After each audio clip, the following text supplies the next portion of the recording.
Hi, everybody. It's your podcast, Sista Lisa. Thanks for tuning in.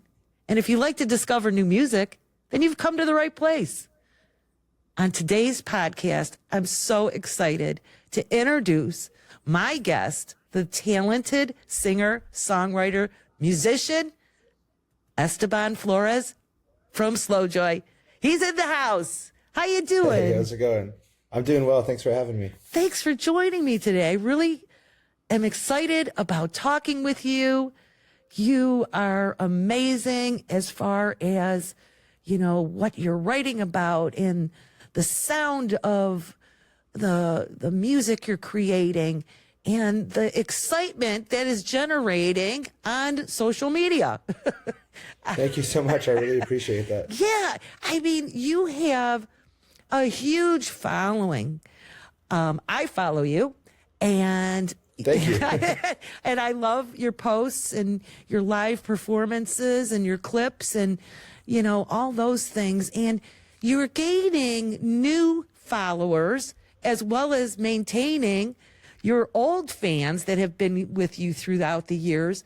How do you look at social media as far as what it contributes to your success and getting your name out there?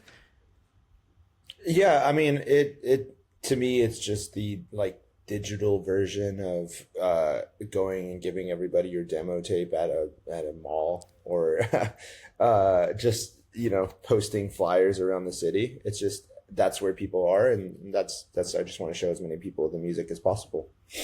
Well, you do it very well, and Thank you. I encourage everybody listening to follow Slow Joy. And so I want to talk also about your music. You are known for writing about in-depth topics, and they're emotional at times. They reflect personal experiences of your, you know, in your life. And I was wondering, how hard and difficult is it for you to dive into those emotions and then transfer it into a song that you want to write? I mean, what is that like? I mean, it's therapeutic mostly. I think the genesis of Slow Joy, where it all started, was because in therapy I was suggested to use the music as a therapeutic outlet.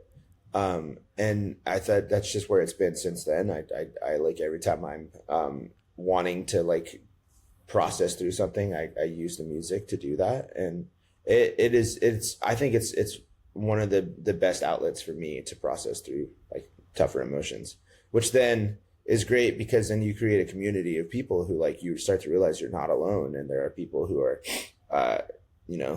in the same boat and thankful that you did what you did.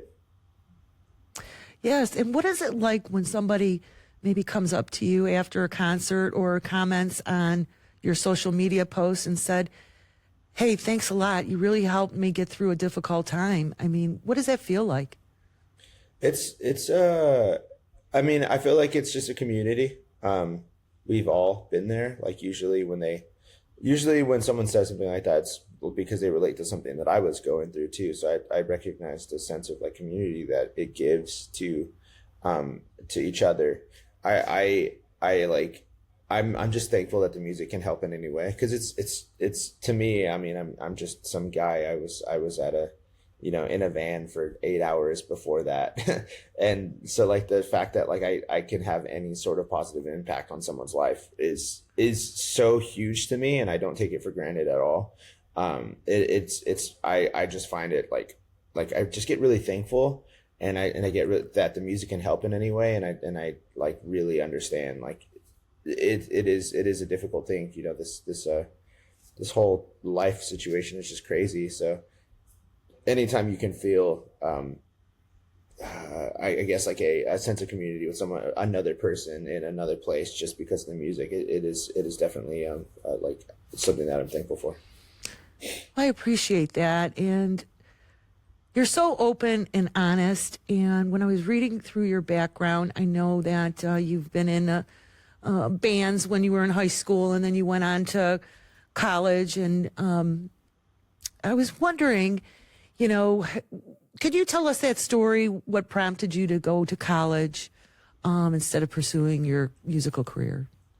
Well, it was actually in the pursuit of the musical career. So I was born in this like really small town, Carlsbad, New Mexico. There was like 30,000 people. The nearest big town was like 3 hours away.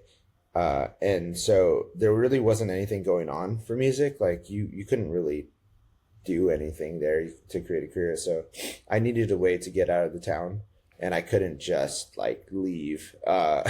So I went to Dallas. I moved to Dallas and for college, but like in hopes of like doing music. I started doing music there for more than a few years, probably like 5 or 6 years. And right near my like mid to late 20s, I started to realize it probably wasn't going to happen for me. So I was kind of starting to pull away. The music was not great. And I just realized like I had turned it into this, monolithic thing that like I needed it for my own, like satisfaction, or like sense of being like I was the musician. And so I was really, really like wanting it so bad. And I think that's why the universe like was keeping it away from me. And after my mom had passed away, she left behind two of my sisters. So I had thought that like, okay, it's time to like give up the dream and start, getting like a real job and like take care of my family and do the things that like you should do in these scenarios. So I went off and I started a career in marketing, and it was cool. But I was still, I wasn't really processing the emotions. And like I said earlier, that's when my therapist had suggested I use music. And I had never really thought about it as a career pursuit. I'd always thought about it as a career pursuit. And so like the first time it was showed to me to be like an artistic expression, I was like I was a kid again, I was like, oh, I forgot that this is what this is supposed to be.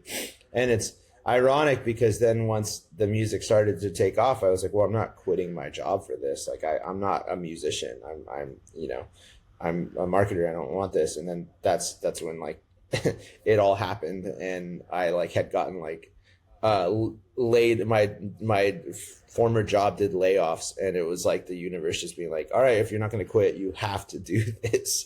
So now it's just I came into this career kicking and screaming, which is so funny considering the fact that from the time I was a kid till college I would have killed for this. So that's a great story, and there's so many learning parts to it. Have you learned a lot about yourself through that period of time? You've gone through tremendous grief with the loss of your mom, and I'm very, very sorry. And then, you wanted something so badly, but you really didn't know why. And, all those things. What really was significant in that period of time that helped you become the person you are today?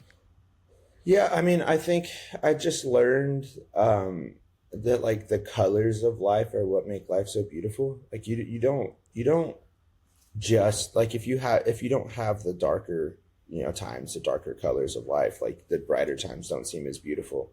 So I like spent so much of my life like chasing something that I thought was going to give me fulfillment, when I didn't realize like the things that are going to give you fulfillment are the things you already have, like the people around you, the good days you have with your friends, and you're always just going to be you in those scenarios.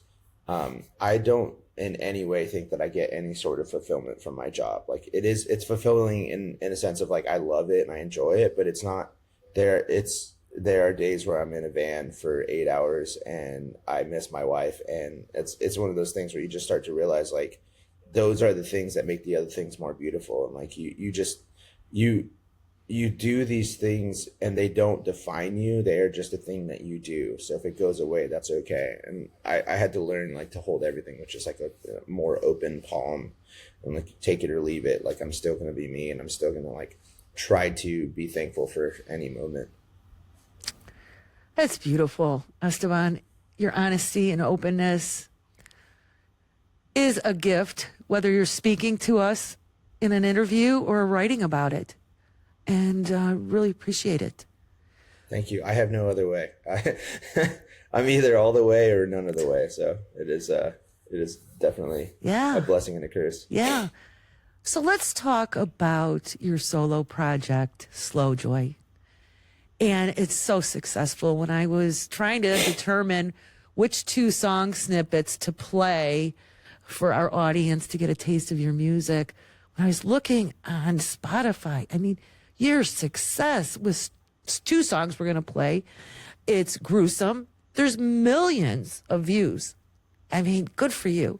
And the other song snippet is Pulling Teeth. Again, millions of views.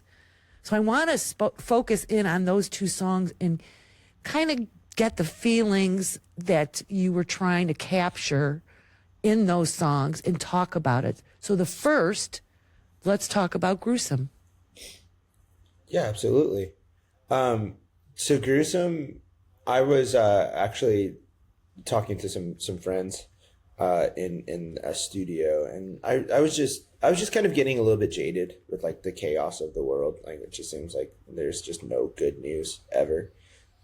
So I was just getting jaded, and I started to think about how like we have such a negativity bias. Like I get, hundreds of comments every day on all the social media platforms, and like usually I'll only focus on the ones that are mean because they're just so usually they're just so mean, and I glance over all of the nice ones and all of the like wonderful community you build, but like for some reason I just focus on the bad, and I realized that was the case for like society too. Like I would just like focus on the bad and I wouldn't think about the good, and I thought it was I wanted to write something about that. Like if I ever like lost my way, I want y'all to tell me, and I don't want to like just have to be gruesome just to feel, I don't want things to be so huge and like the biggest worst version of it for me to feel it. I want to be able to feel it before and figure out how to course correct. And that was just one of those songs that it was just like, let's just dance so we don't cry,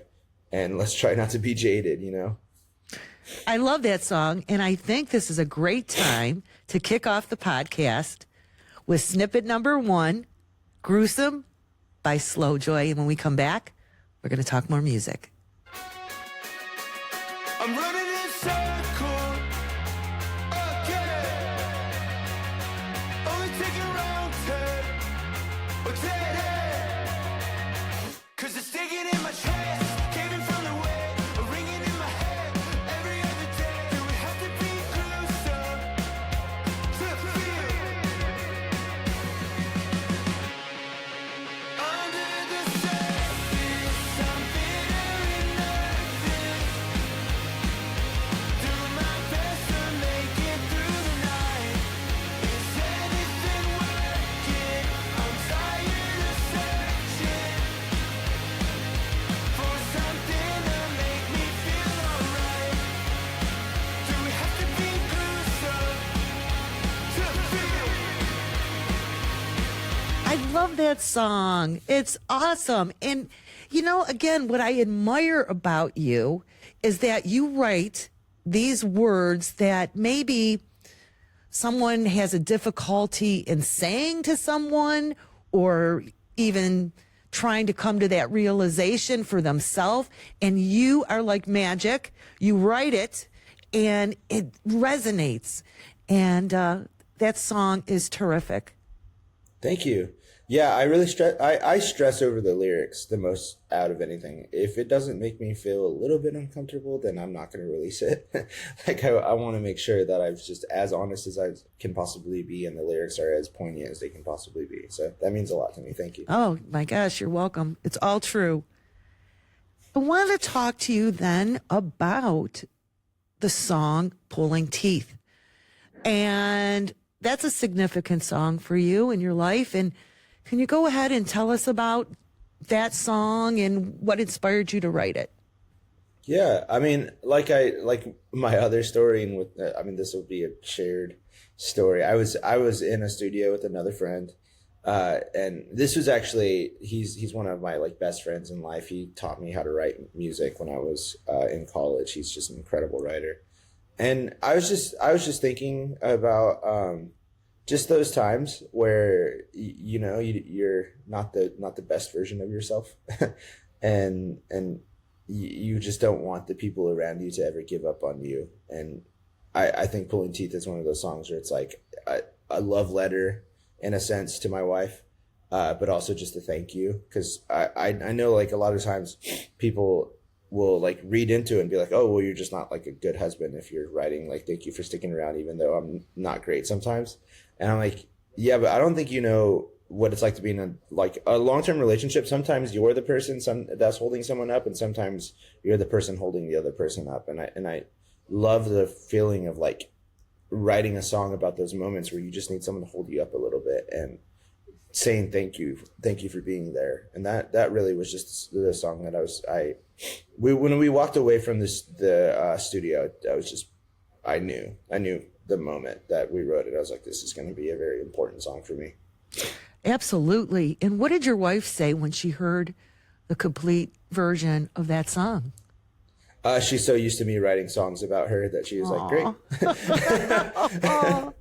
It was so fun. I mean, I'm like, check this out. She's like, yeah, it's a good song. And that was that. So it was just a fun time. Well, she keeps you grounded then. And I'm sure Yeah, she's thinking in her head, man, was that awesome? What woman doesn't want to hear, somebody wrote a song about them, Yeah, she's just added to the pile. Yeah. I guess. We have so many. That's great. How did you meet your wife?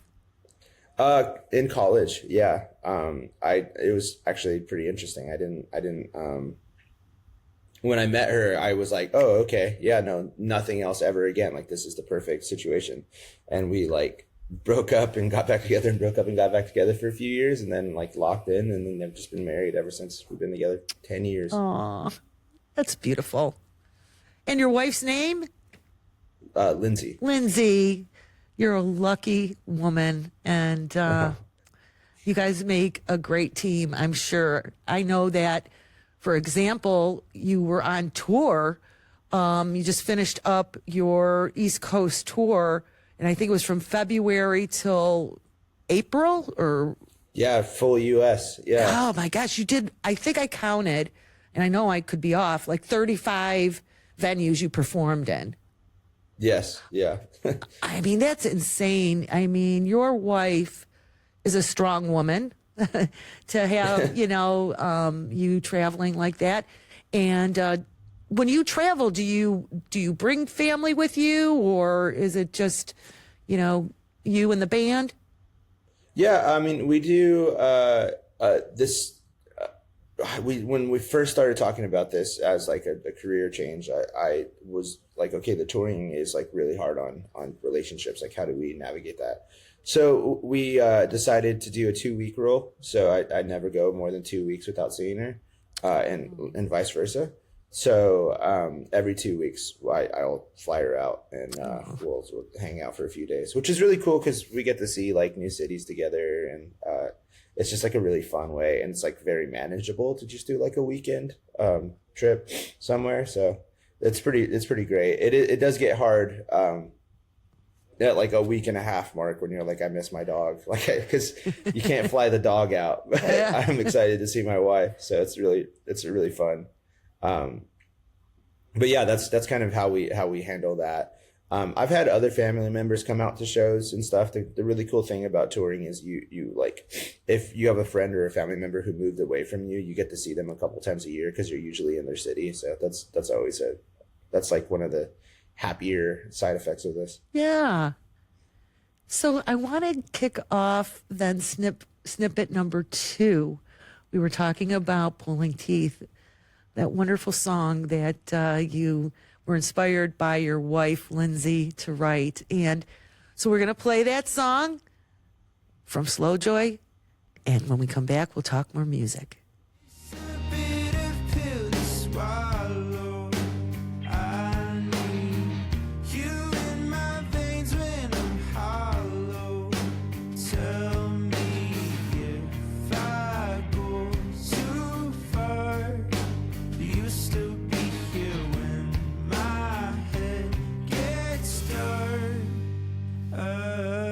I bet you said goodbye to teeth, but only dead to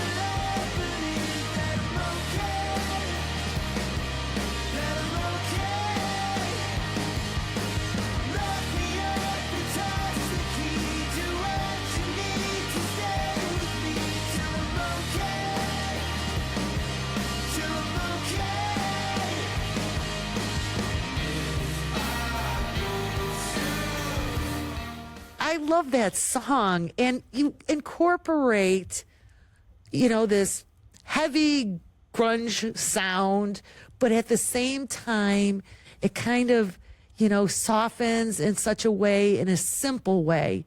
And I really appreciate that when I'm listening to your music. And how would you describe your music, Esteban?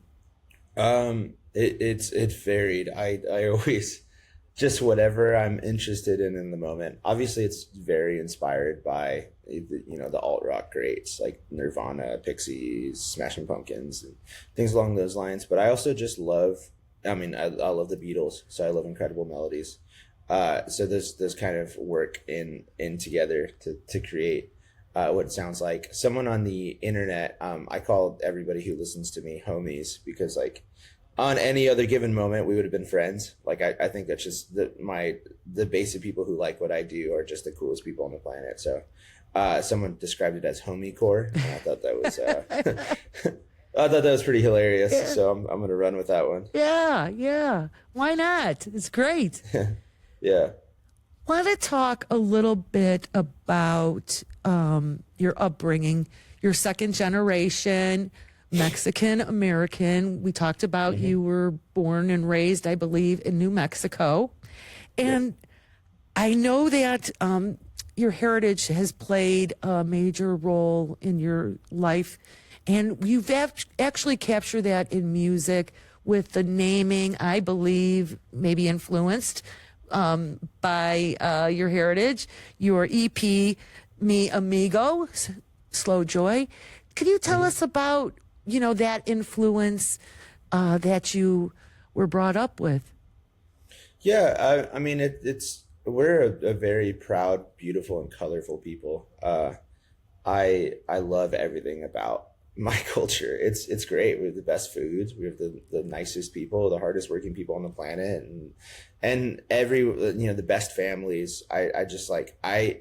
Everyone in my family was musical. Everyone in my family grew up like we would just sing and have a great time, eating great food and just being around, making great jokes. And I think like that was such an important part of my life. I couldn't, if I was going to be 100% honest with my music, I could not carry that over. I also just recognize the fact that like not a lot of people in rock music looked like me growing up, and so I'm thankful to like not only be Mexican American in music, but also like championing like Chicano culture and championing that as much as I possibly can, because it is important to me. It is a really beautiful thing to me, and I love it. I think it's one of the coolest things on the planet. And I don't think I'll ever stop, but yeah, it'll stay here with the imagery. It'll stay here with the music forever. My album that's coming out next Friday, there's a song called Te Amo. Like it is a very important thing to me. Yeah, let's talk about that album coming out May 16th, correct? Yeah, first one ever. Oh, your debut, yeah. And how hard was it to pick the songs for that? Extremely hard. It's my first album like that I've ever done. Even in like the other bands I've been in, I've always purposefully like not done a full album because I just didn't feel like I was ready. And so this one was a bit of a challenge because I wanted it to be great. I wanted to make sure that it was like as big as it could have been sonically and as honest as it could be. So I tend to overwrite when I write for albums. So I will like double or triple up the amount of songs just to like pick the best ones and make sure I pick the ones that make me feel the most. So some of the songs that ended up on the chopping block were really great, but they just weren't perfect for this album. And I walked away just really thankful. Like this is the first time I've walked away from a project being like, yeah, this is going to be really cool. I'm really thankful for it. Well, congratulations on that. And the name of your new album is A Joy So Slow at Times I Don't Think It's Coming. Tell us about that title. Where'd you get that?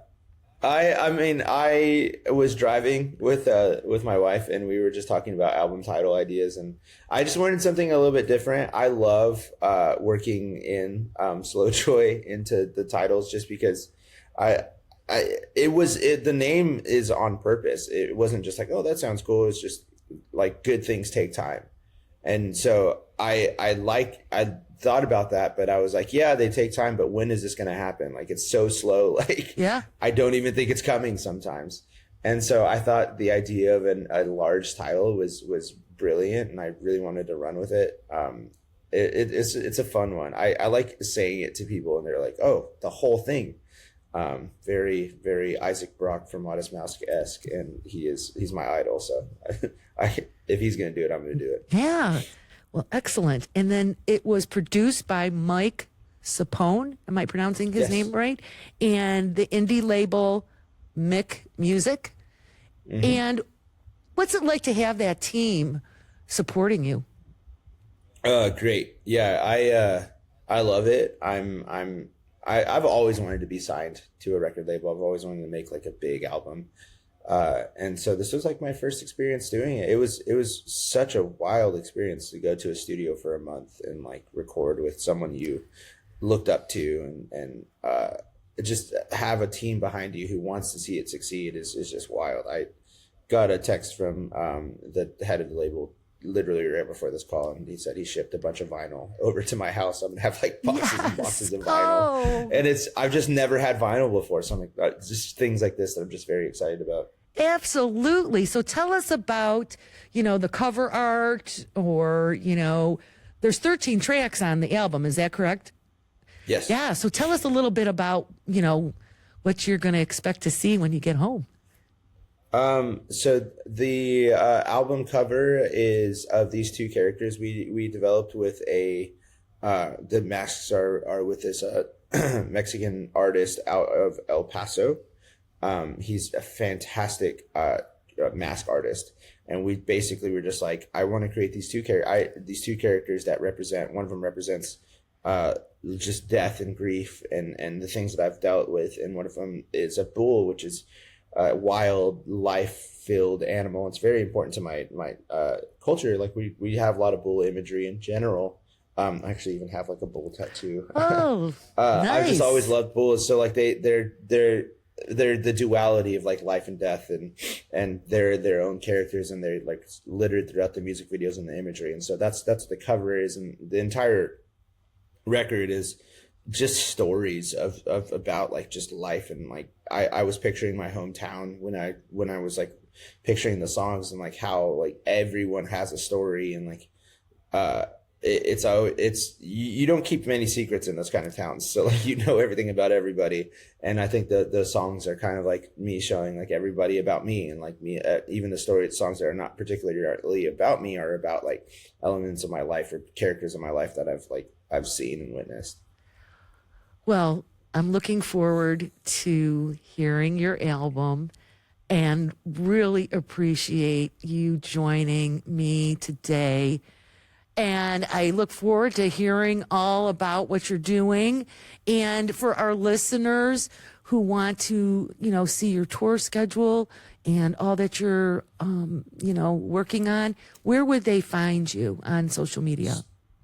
At Slowjoy on all the social medias, and then Slowjoy Official, I think, is my website. Okay. Yeah, I think that's it. Well, are you going to be touring this summer? No, I will be going out in the fall. I have a few dates in the summer, but the fall is when I take off. I just got back. Okay, yeah. I was going to say, that's intense. Yeah. Well, I'm going to sleep a little bit. Yeah, really. Well, thanks again for joining me. And Esteban, I always close my podcast by saying, that's a wrap. That's a wrap. I love it. Thank you so much. Thank you.